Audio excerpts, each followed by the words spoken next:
Quick question. Do these two statements do the same thing? Most say yes. They are wrong. Let me show you why. Hey everyone, welcome back. In the previous video, we learned the sort method. Today we'll learn another list method called reverse. Although both of these change the order of elements, they work in completely different ways. Let's understand how. The reverse method reverses the current order of the elements in a list. It doesn't arrange the elements alphabetically or numerically.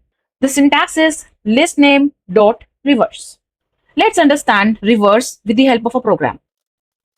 This list has 4 fruit names in a particular order. Keep this order in mind because reverse doesn't care about alphabetical order. It only flips whatever order already exists. This is where the entire operation happens. Python takes the first element and moves it to the last position. The last element moves to the first position. The second becomes second last. The third becomes third last. In simple words, the entire list is turned around. Python never checked whether apple should come before banana or mango. It simply reversed the existing sequence. Now comes the question most people ask, if reverse reverses the list, then why do we have? Aren't they the same? The answer is no. Let's compare them. This time, Python doesn't flip the existing list. Instead, it first arranges all the elements alphabetically, then displays them in reverse alphabetical order. So this is sorting, not simply reversing. Let's compare both the outputs.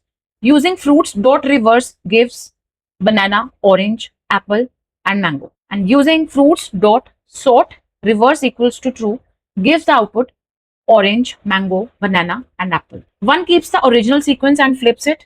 The other creates a completely new order based on alphabetical sorting. That's why these two methods produce different results. So today we learned reverse flips the existing order of elements. It doesn't sort the list. Sort reverse equals to true sorts first, then reverses the sorted order. Both methods modify the original list. That's all for this video. Now try both methods on the same list and compare the outputs yourself. Once you see the difference, you'll never confuse them again. I'll see you in the next Python tutorial. Happy coding!